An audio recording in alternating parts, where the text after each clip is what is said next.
All right, welcome. This is the Something Venture podcast. I am Kent Lindstrom. I am your host today, the director of the Oakland Digital Arts and Literacy Center. Yes. I told myself that this podcast was complete if I said that right.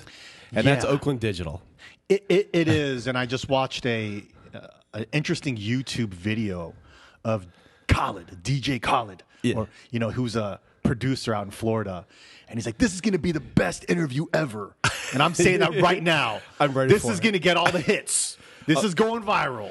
So the sad thing is, I'm like Larry King now. I was so focused on getting not saying I was going to say Odelk. Yeah, and it's supposed to be Oakland Digital. Oakland Digital, and I was so ready to I worked so hard on that. That's all I have. Okay, so we're done. If we're done, let's do it. No, thank you so much for having me. Absolutely, we are in.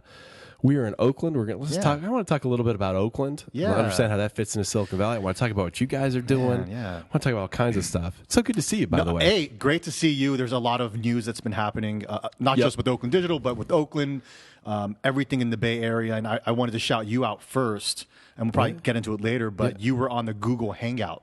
Yeah. With the team at google.org, and you were acting as a senior advisor for Oakland Digital's Bridge for Social Good platform, which after that interview we got funded for, and we'll get into that later. Which is fabulous news. Yeah. And that's one of the things I want to untangle. There's so many acronyms here. Mm-hmm. If we had a quiz at the end of this and said, okay, what's the name of your organization? What's the name of Google's initiative? Yeah. People would kind of blank over, and yet there's this positive thing. So kind of laying this out. Yeah. If you look at Silicon Valley, there's sort of a parallel world of people trying to do good things. Yes. The nonprofit world. Yes. And I feel like it takes on its own kind of special form here in the Valley, what people are trying to accomplish. And when I say Silicon Valley, for those of you around the world who are listening, is sort of this area roughly, initially it was literally a valley with orchards between San Jose and San Francisco. But largely known as the place where institutions of higher learning like Stanford and Berkeley is over here. What's Stanford? Yeah, exactly. I don't know that. So on this side of the Bay, the great institution, well, there's many of them, but one of them is the University of California at Berkeley. Yeah. And so I when I say Silicon Valley, if you want to take me to podcast court, maybe Oakland's not in it, I consider Oakland to be part of that. Absolutely. And there's all these organizations, and what you guys are doing is just an amazing thing. And I want to get a sense of how do you decide that you're not going to go work at Twitter, Google, or a tech startup and do this. Yeah.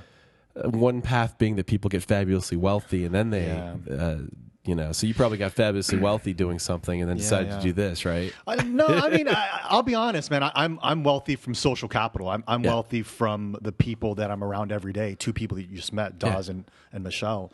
And I'm actually inspired every day by my team, and that's not just me saying. Legitimately, everyone that I roll with, they're my gang. Yeah, that's my gang is everyone I roll with. Take it back. The mindset of a state level school, and for everyone around the world, a state school is Cal State East Bay, San Jose State. So state schools. What you were talking about, Berkeley and Stanford, these are kind of you graduate and start a company. Right. State schools, you graduate and you get a 9-to-5. I'm generalizing, by the way. Yeah. Because the mindset at state, including what they fed to me, shout out to Cal State East Bay, I was alumnus of the year. Mm-hmm. So shout out to Dr. Leroy Marisha, who's the president. But I will say the 9 out of 10 students that graduate the state school will get a 9-to-5 and be perfectly happy. And in 20 years, they'll be doing that 9-to-5. Yeah. So when I speak at these places and I go visit these great companies, everyone's at that thing called Stanford or that thing called UC Berkeley. Yeah. And I might be the only person in the whole room that's went to a state school. Right. So it's about the mindset. Now, I often say the mindset is greater than the skill set. Yeah. In fact, you can teach skills to most people. And we'll get to that later as well. But I agree. It's funny you say that about your team, by the way. I should have. We were interviewed recently. My gang. Your gang. My gang. Oh, you're cool. Call it the gang. See, you're way cooler than I am. So so it's my podcast, so I'll talk about myself. I realize I'm about to do that. Yeah. We were interviewed recently by this woman from El País, which is this big Spanish-speaking newspaper. And she was like, one of her questions, she introduced companies in Silicon Valley, was like, what perks does your company have? Like so many companies have like fruit juice and all that kind of crap, whatever. That's one of her questions. You're telling me that the Red Bull I get at Twitter when I stuff it in my bag, that's not good? Well, because I left with probably food for a month. Wait, is Twitter listening? That's true. Wait a minute. And probably the people at Facebook think it's not that good or whatever. And she was like, what do you guys have? We're like, like water, coffee. We have air conditioning. Wait, you're sweating right now, so you know we don't have air conditioning. That's a big benefit. But it is funny, like showing up every day, and it's the team. Yeah. I don't know. I get to hang out with 3 people that I come into work. I'm like, all right, cool. I'm glad to see that guy. I mean, that's, screw the. Yeah. Let's get to the Bridge app really fast, and I'll get into the details later. But essentially, what it does is it connects lower income students in the multimedia and digital arts to local jobs. Yeah. And it's a platform that scales Oakland Digital's work of bridging the digital literacy and opportunity divide. Yeah. Connects the businesses to the students, helps the students because they get opportunity in resume skills and portfolio pieces, helps the businesses because they get collateral they need, digital assets and so forth. Yeah. One of the biggest things about that whole platform was for 7 months when we were planning it, you included, by the way, was on that team. And I pulled up the screen when we made the formal announcement that we got the 6-figure grant support. And I pulled up the screen behind me before I told the whole group here sitting in this room, hey, we got funding from google.org. And I looked at the screen, and it was 6 rows of people's faces. Yeah. Yours was on there. Yep. And I'm going to show you as proof. Yeah. And I'm like, oh, my God, none of those people were paid. Right. Not one of those people were paid. Yet collectively, that the money in terms of thought leadership, the value in genius is probably more than anyone on this planet can afford. And I'm saying that to say this, that money does not drive people. Yeah, that's right. And if it does, you're in the wrong industry. Yeah. Because you look at Facebook, it was not started for money. You look at most companies, one of my favorite friends, most of those were not started for money. And if they were, they're a gimmick that was meant to be sold. Yeah. And I will go on record of saying, I'm living my dream job right now. Yeah. And quite honestly, I don't have a lot of money in the bank. Right. But I'm richer than anyone I know. Right. When you get to wake up and help people every day. Absolutely. So how do you find the... Well, I want to go back to something. So let's talk about the state schools and how that works. Yeah, absolutely. So would this be correct? So I worked at Deloitte & Touche back in the day. Yeah. And at some point, we did not... And so Deloitte & Touche is a great consulting firm, but it's not, Bain, and then Bain's not McKinsey, and McKinsey's not Goldman Sachs, so whatever. What's a consult? I mean, exactly. What is a consult? It's people you pay to tell you to do what you're going to do anyway. Consult, yeah. So at some point, Deloitte didn't recruit out of Stanford and Harvard. Right. Because what would happen is people would show up and they'd be like, I spent 6 months working with my senator, and then I want to spend 6 months in Zimbabwe. And then the people from San Jose State would show up and they'd be like, I am just happy to be in a job that has freaking air conditioning and pays me. Are you kidding? This is awesome. Yeah, absolutely. And so is it generally true that the state school people tend to be maybe a little bit more local? Like they came from the neighborhood state? And when I just spoke at San Jose State in front of 50, 60 students, 80%, I would say, were women of color. Yeah. Half were Latino. Right. So you're getting people of color, you're getting people with very rich cultural diversity, and I don't just mean race, I mean life experiences, single parents and so forth. Yeah. And then I went to speak to... Single parents, they have kids themselves. They're students, They're students that have kids, and they're probably single for the most part. Yeah. Cal State East Bay, I learned that 70% of the first generation college students were women of color too. So you're having a tremendous percent of women of color, tremendous amount of people of color, if not 90%, in terms of first generation college students. And so they don't have connections to Silicon Valley. Yeah. And I'll take it even a step further. They don't have connections to professional jobs. They're used to standard 9-to-5s. So to get your foot in the door at any of these tech companies, and forget tech, any kind of professional experience is very valuable. Yeah, they were not born on third base. They were not born with that handout. Yeah. And that's why when either San Jose State or Cal State East Bay, both my alma maters, invites me to come speak, I drop everything. Yeah. Because I know that if I can help one of those students and impact one of those students, I'll be rich forever. So what's the problem? What's the missing link? First person, great in my person of color. Yeah. Gets into going to San Jose State, probably getting something straight A's or B's and told, great. Why isn't the career going to just proceed from here? I think it's two things, and Bridge actually solves a big part of that. So Diego Saldana is one of our students from this year that graduated, born and raised in East Oakland. Which is Bridge? Which is Inspire Oakland, which that program with our small business program is what created Bridge, the need for Bridge. Okay, great. So he is a graphic designer, 26, had never had a job in design. In fact, had never been able to hold a steady job that's professional, needed the experience. So he came into Oakland Digital. He got paired with a local business called KJ Auto Body in East Oakland, doing their social media, doing their logo, doing a lot of their collateral, got that experience, and now wants to join Bridge. So now he can keep making money doing something he loves. Right. Versus getting a 9 to 5 to pay the bills, e.g. at a fast food restaurant, which is very real. What did he need? Well, he needed the inspiration. He needed to be surrounded by a team of people that treat him like a professional. Yep. He also needs to be around a group of people that believe in what he wants to do. I'll give you another great example. So Bridge for Social Good got funding to get built in the next 3-4 months. We need an engineer. So being a nonprofit, Kent, we looked at those groups that teach people how to code. Yeah. Right? That's great. It's hot. Yeah. It's the hottest thing right now. Yeah. Coding. 0 replies. Really? We're like, every group you can think of, I'm not gonna call anyone out. We said, yo, you guys create coders, fantastic.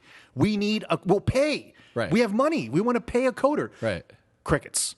Really? Because the problem with that is for the most part, you're telling young people that have never been exposed to engineering or coding, you can code because you can be the next Mark Zuckerberg. So they're blinded with the money. Yeah. Back to the money issue. Yeah. And that's a problem that if you talk to coders at Berkeley, at Stanford, that are really coders, by the way, building a website does not make you a coder. No, right. Building a Wix site does not make you a coder. That makes you interested in websites. Right.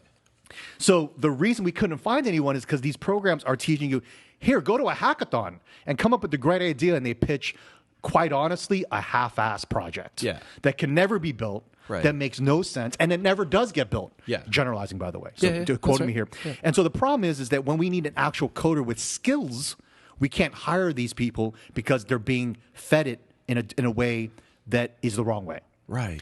And so back to your original question of how do we bridge these gaps? It's by taking what these young people love doing that's in their heart. Yeah. And in our case, it's multimedia creative services. Yeah. Every young person loves art. They love graphic design. They love things that are visual. Yeah. Right? That's why Instagram's so popular. Yeah. And so what the hell is that coding thing? So this is like a really interesting, I have a nuanced point of view on this. Yeah. So the people I know who came up and became coders, like the founder of my company, but take Steve Jobs. Yeah, we might need to hire that guy, by the way. Exactly.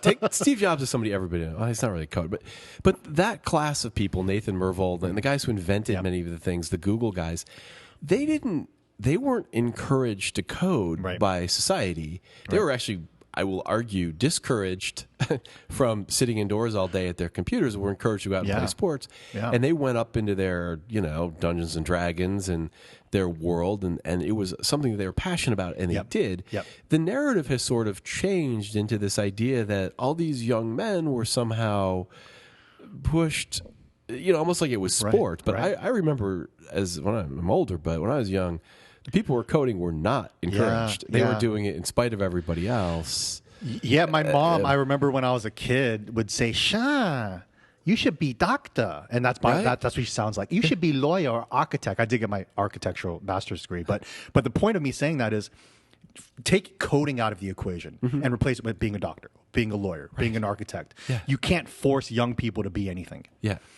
We were at a STEM Institute event where allegedly all of these students were going to get into engineering and science. Yeah. So we took an actual assessment of all the people that came by the table. 15%, maybe 16% said they wanted to be engineers and coders. Yeah. We asked why. They said, I don't know. I was told you can make a lot of money. Now that is detrimental. Yeah. And especially when we need to hire someone and we go to these places to actually employ someone and they just don't even reply to us. Yeah. Essentially what that tells me is they're not qualified. Right. So what kind of tech world do you want? Unqualified people? I want to support people of color. I am about that. That's what we do. Right. But I also don't want to mislead people. And I also want to make sure that they're qualified. Yeah. So saying Diego's going to get a job right away is not realistic. But to say that his life hasn't changed because of the skills he's learned with Oakland Digital, absolutely he has. But he still needs more experience, and that's me being realistic. Yeah. That he's going to need another few years of experience before he can get a job, or in tech, or not in tech. That's his choice. Right. But we brought him to Twitter. We brought him to Google. He interacted with our board of directors, Tim, who you've interviewed before. He's interacted with other designers. Yeah. He's pitched his design to the president of Cal State East Bay. These are skills and experiences that no one can take away from him. Yeah. That's how you change people. Yeah, maybe I'm being nuanced about it. No, that's why it's interesting you bring up the thing about the doctors, too. Where because there's a whole class of people whose mothers and fathers wanted them to become doctors, and they're doctors, and they're miserable. Yeah, absolutely. And, when I went to college, I went to Northwestern Liberal Arts School, basically. I was like, oh, chemistry is really cool. I took a chemistry class. I was like, no. Absolutely. Wait. No, it's just not my not thing. I am not going to have the energy to go through that. And computers I loved, but I took a Fortran class, and I was like, I don't have that thing to sit for 40 hours. Yeah. But economics, I got that. Shakespeare, I could read that stuff for hours. And so it just seems to me to take that the people who were the first generation of engineers, they really wanted to do it. Yeah. And maybe now this sort of like, hey, everyone should code is a little weird. Like 95, 96, I signed up on GeoCities. So you know I'm legit, okay? And I had Instant Messenger. I created the import racing chat room. I used to be into cars. By the way, GeoCities, a bunch of linked profiles. Not the craziest idea. That was dope. At the end of the day, right? GeoCities.com/MotorCity/76665. Nice. I memorized it and I didn't even practice that. I'll put that in the show notes. Yeah, that's good. Yeah, and the point of me bringing that up is we had a car club before the Fast and Furious, and we ended up being in the Fast and Furious. But the point is that moment of, hey, we should get our car club a website. I went to the local community college and I built the site, not because I wanted to be a coder, but because I wanted to build a site. Yeah. Right. And so I think for me, I'm not a coder. I know HTML5, CSS, parallax websites, and so forth, but I'm not a coder. That just means I want to get shit done. Yeah. And I want to build something cool. And I think if a young person wants to build something cool, great. Push them towards that, or lead them to that, or expose them to that, but never force anyone to do anything. Yeah. Let them choose on their own, just like I did with building a website, just like I do now, just like we're here together. Yep. You're like, Shaun, I'm just going to come through, bring my Focusrite little audio adapter, plug it into my MacBook, and let's just record. Let's just make this thing happen. You just wanted to do it. Yep. You're not trying to be an audio engineer. You want to get something done. That's right. And that's what Oakland Digital wants to do for young people is take their creative background, expose them to professional experiences, connect them with businesses, help the local economy, and just bridge many gaps. Well, what I really like about that, one of the things that's always struck me once I, kind of got out of college and in the workforce, is that young people have this view. I don't have a solution, but the issue is that young people have this sort of, there's this view of the world like your mom. There's doctors, there's lawyers. There's astronauts and there's firemen. There's like 5 things you can be. Sure. So that's why people go to law school and all these things. But there's a billion things you can be. Yeah. Being an actuary is probably, insurance where you figure out the risk of things. That's probably pretty cool for the right person. For the mindset of someone, that's and so when you look at people, you should go into tech and get rich. I mean, Steve Jobs got very rich. He actually was not an engineer. Well, how many Steve Jobs are there? I mean, but in every company, like Google is mostly not engineers. Google is mostly salespeople. Yeah. So at some point, it's almost like you want to say to somebody, look, if you want to, technology is a By the way, that's interesting what you just said. I mean, that Google's mostly not engineers. Right. I mean, it's sales. I mean, that's why they make money, revenue. And Mark Andreessen says that, points that out all the time. And so if you look at a tech company, for example, I've been somewhat successful. Well, not really. You have okay. I just thought you were just a random guy that came by. Lucky enough to work at Friendster with Jonathan Abrams, our founder, which was not the success that Facebook subsequently became. Well, it was a success for me. That's what got me into social networking. Well, that's great. And so that's a huge success. But if you look at these companies, like guys like Gideon Yu is incredibly successful, wealthy. And he was a CFO. He was a finance guy, but he was a finance guy at Facebook. And so if you're a young person and you want to be in tech, there's one path as being an engineer for sure, great path. There's also the path of being a salesperson. Sure. If you're if you have that personality, if you Right. get energy from it, from Yep. talking to Yep. people. If you like finance, HR? there's a whole HR. Companies are one. starved Huge, for yep. HR people if you like the complexity of human interaction. So it's kind of interesting. What I would hope doesn't happen. What I hope does happen is that some person of color who doesn't have the money gets access to what they need Sure. to fall in love with it. Yeah, absolutely. And if that's what they want to do, I think that's fantastic. One of the things we did last year was a series called Evolution of the Music Business, where we brought students from East and West Oakland, from partnering nonprofits, to Pandora. Okay. And we expose them not just to the artists that they love and musicians they love, but also radio personalities. Shout out to DC of KML 106.1. And also then the access to music analysts, salespeople, HR people at Pandora. And when I said my piece of advice is not to become a rapper, Right. in the room, everyone went silent. Like, did he just tell us not to be a rapper? That's and my I'm like, dream. I'm going to tell you the truth. I'm not going to come up here and Yeah. BS you guys. Statistically, no one in this room will make it as a rapper or Right. a famous singer or rapper, or whatever Yeah. you want to be.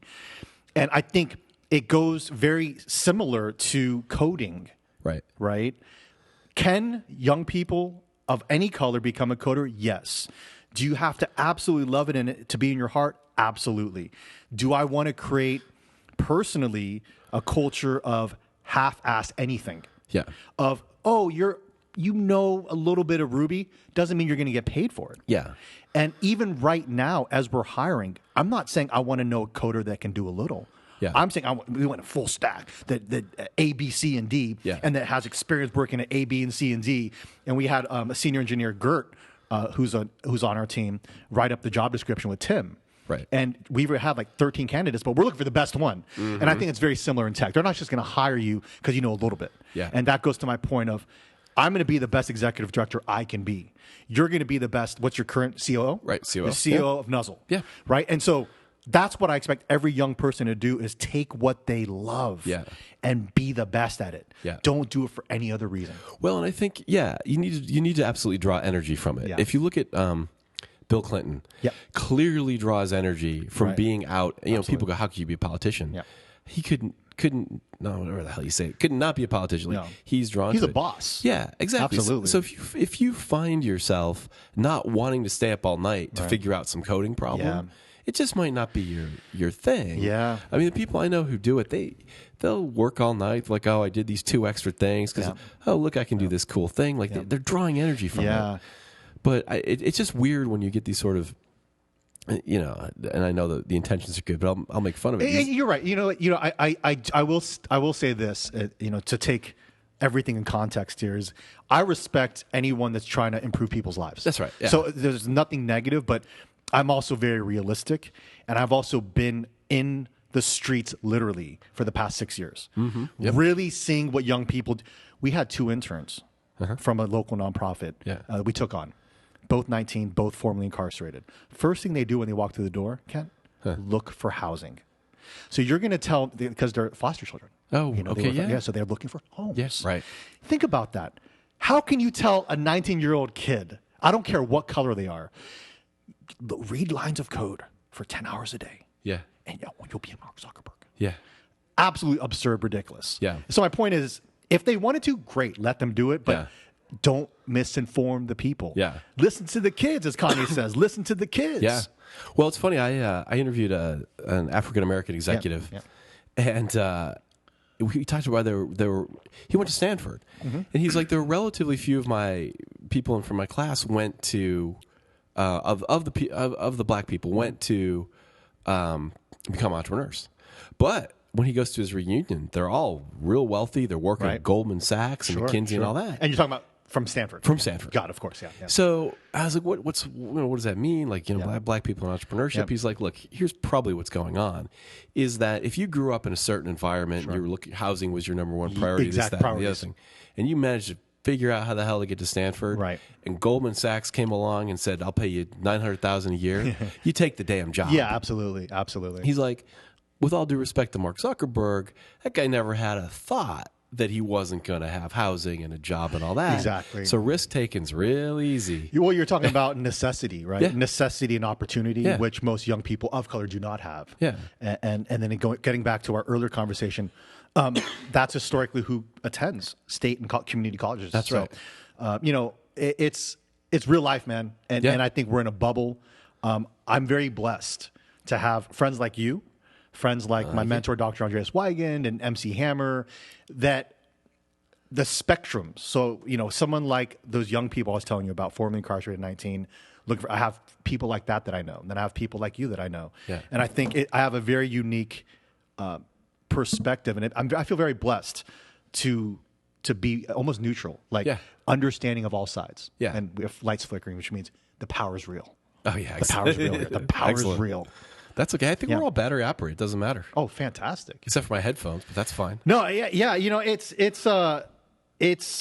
amazing because I think back to why I started Oakland Digital. And I remember after getting my master's in architectural and urban design, I left a great opportunity to be an architectural drafter. Right.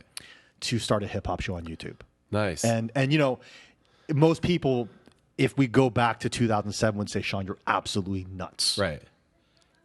Nuts. Yeah. Right. That's how I got into tech. Was I started this YouTube channel. Yeah. With my business partner Ray Love, who I listened to growing up. He was a rapper. Yeah. Santa Rosa, and I went to high school in Santa Rosa. I had purchased raylove.com. Right. And I put this like beautiful girl in it.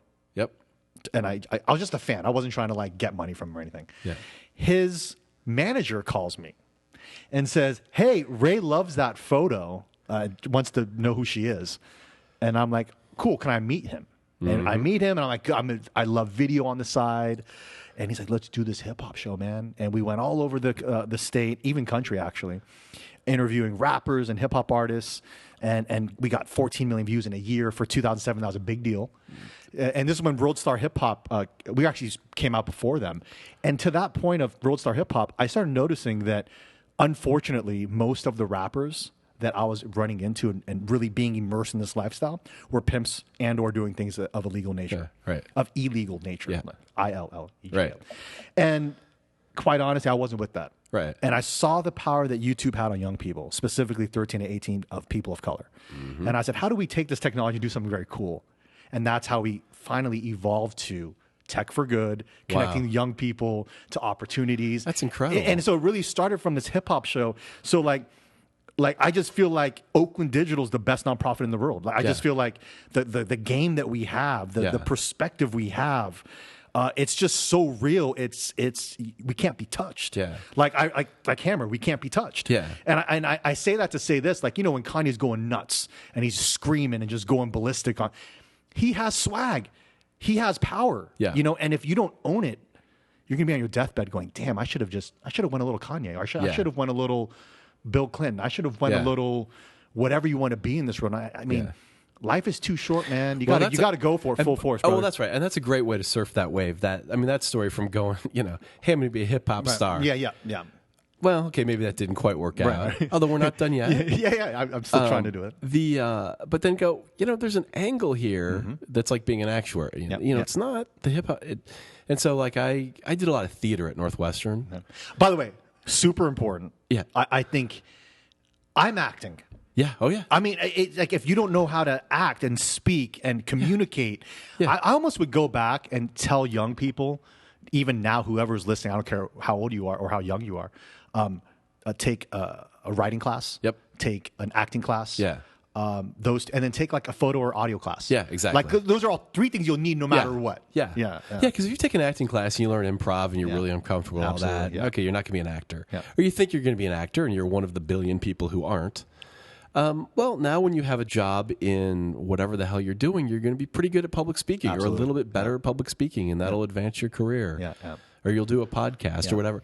And so, you know, it's the whole other thing is the arts in the schools. But, you know, if you can do arts when you're young, understanding that you're probably not going to be, you know, maybe, but you're probably not going to be a pop star, a lot of good things come from it. There's a guy named Doug the Architect who I didn't know who he was, but he was following me on Instagram. Yeah. And he would always like my stuff. And one day he's like, oh, hey, you know, I'm in Oakland. Turns out he works at Gensler. He's one of the head creatives there. And he posts photos of every weekend him drawing with his daughter. And I think that's just such a beautiful reminder that simple things go a long way. Well, there's the availability too. And, absolutely. And, what the hell do I know about? I don't have kids, so about parenting. But people like so many times the story of computers is somebody's like, oh yeah, as a kid, my dad brought home this thing, and I started playing with it. And how many musicians do you hear? When I was a kid, my mother had a guitar, and we listened to these records and that kind of thing. And it's not that people were pushed into the things. Yeah. It was that there was the availability of the asset. Most famously, Bill Gates was like one of the few humans in the world who had access to that kind of a computer as a teenager in 1976 or whatever the hell it was. And he even says this. Yeah. And he's like, look, if 100,000 kids had it, my odds were low. Yeah. So I do like the access. I just have this in my head, this funny thing about people like, you should code. I came down from the office tower in San Francisco, and you'd be off the streets if you could code.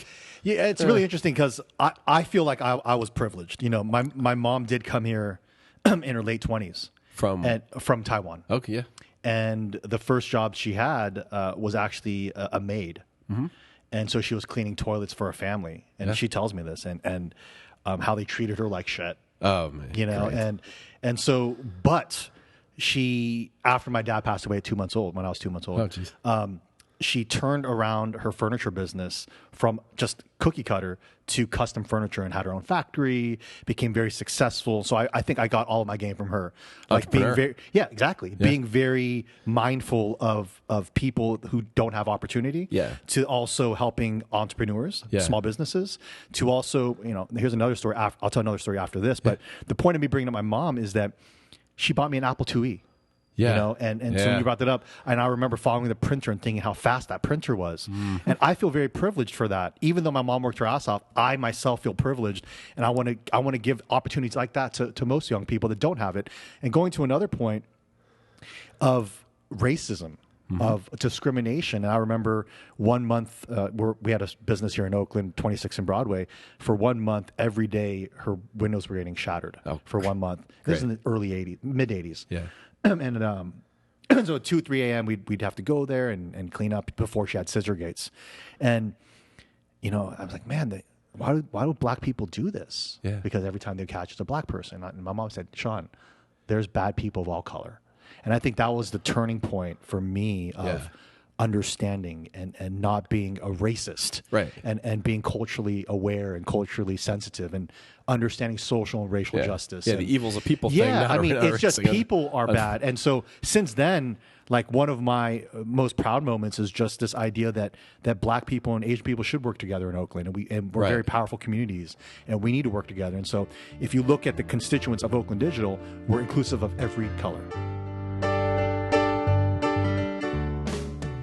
All right, so we'll give that a pause there. Great conversation with Shaun Tai of Oakland Digital. We will have part 2 of that conversation next week. This has been Something Ventured. I'm Kent Lindstrom. Thank you so much for listening.